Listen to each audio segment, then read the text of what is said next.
Santapan Harian Senin 8 November 2021.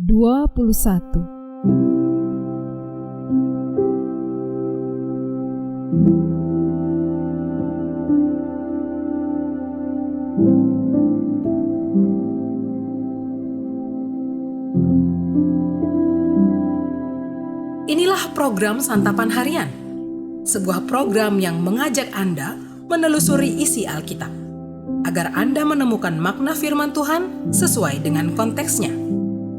Santapan Harian tertuju bagi Anda yang ingin memiliki kehidupan rohani yang segar, kuat, dan sigap.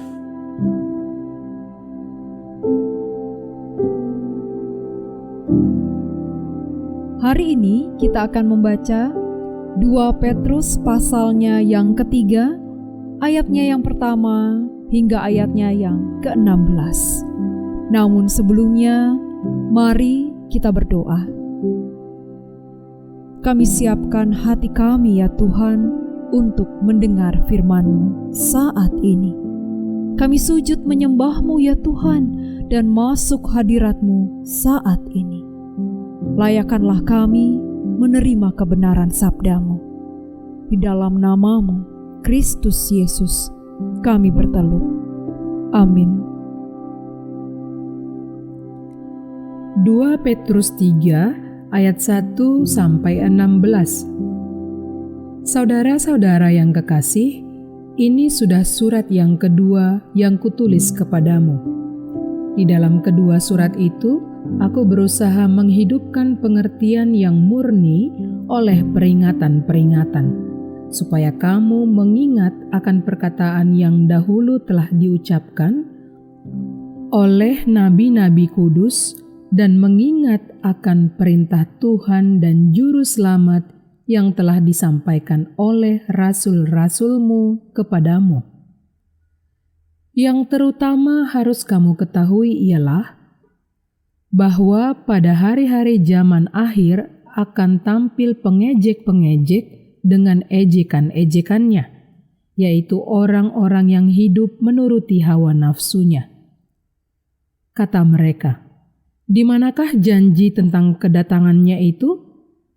Sebab sejak bapa-bapa leluhur kita meninggal, segala sesuatu tetap seperti semula pada waktu dunia diciptakan."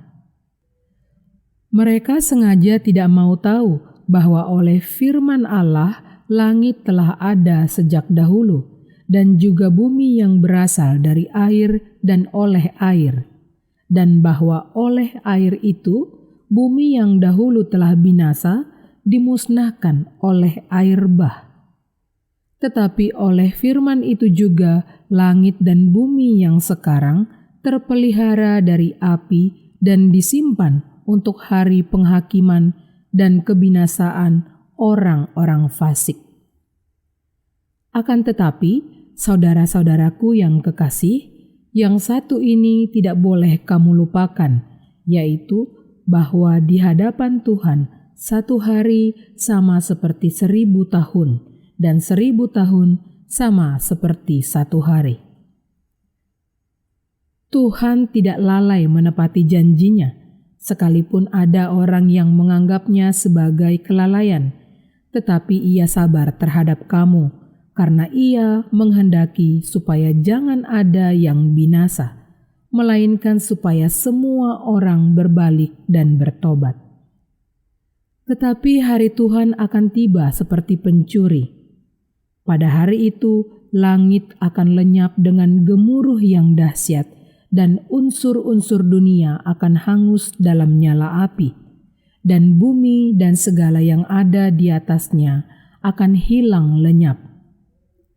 Jadi, jika segala sesuatu ini akan hancur secara demikian, betapa suci dan salehnya kamu harus hidup, yaitu kamu yang menantikan dan mempercepat kedatangan hari Allah.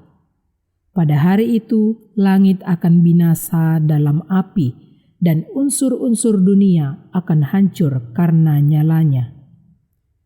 Tetapi sesuai dengan janjinya, kita menantikan langit yang baru dan bumi yang baru, di mana terdapat kebenaran.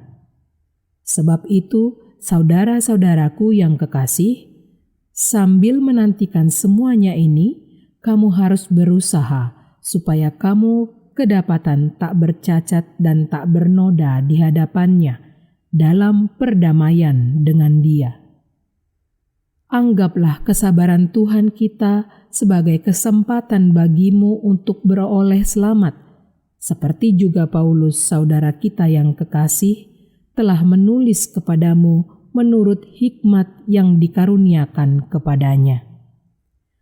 Hal itu dibuatnya dalam semua suratnya, apabila ia berbicara tentang perkara-perkara ini. Dalam surat-suratnya itu ada hal-hal yang sukar difahami, sehingga orang-orang yang tidak memahaminya dan yang tidak teguh imannya memutarbalikannya menjadi kebinasaan mereka sendiri, sama seperti yang juga mereka buat dengan tulisan-tulisan yang lain.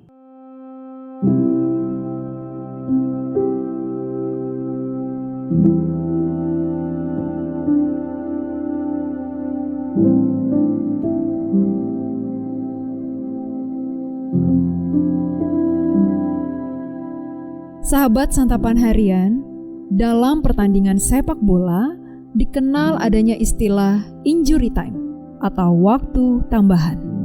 Setelah waktu resmi 45 menit untuk satu babak selesai, waktu tambahan ini diberikan karena ada beberapa menit yang terbuang untuk merawat pemain yang cedera atau wasit melayani protes pemain. Sekalipun waktu tambahan ini jarang lebih dari 5 menit, para pemain tidak boleh lengah, karena beberapa menit itu bisa menjadi kesempatan untuk mencetak gol dan mengubah kedudukan. Orang-orang Kristen abad pertama mulai diserang oleh para pengejek yang mengatakan bahwa pengharapan mereka akan kedatangan Tuhan adalah omong kosong. Mereka dicecar dengan ejekan bahwa Yesus tidak benar-benar akan datang kembali, dan ia sudah lalai dengan janjinya. Buktinya, tahun-tahun telah berlalu dan Yesus belum datang juga untuk kembali.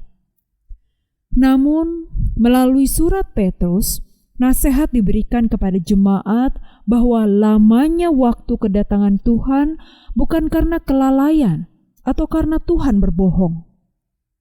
Lamanya waktu itu karena Tuhan memberi kesempatan kepada manusia untuk bertobat. Tuhan masih bersabar untuk menantikan orang-orang yang bersedia bertobat dan kembali kepadanya. Tuhan ingin sebanyak mungkin orang menerima keselamatan.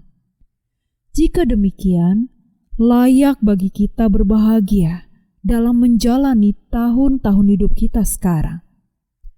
Selama dunia ini masih ada dan napas hidup masih berhembus dalam tubuh, kita masih diberi kesempatan untuk bertobat.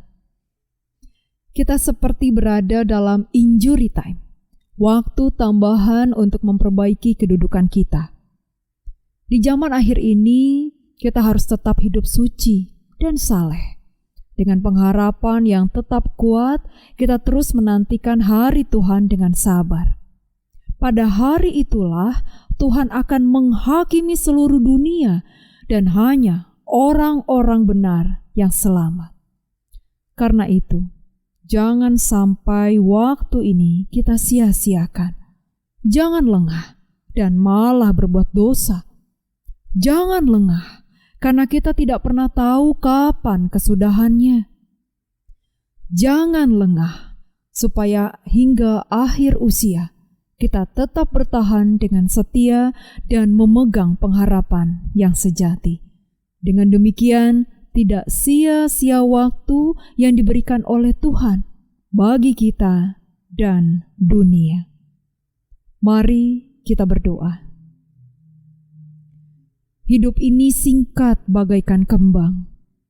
Tiada yang baka di dalam dunia. Segala yang indah pun akan lenyap. Namun kasih-Mu Tuhan sungguh bernilai dan tinggal tetap.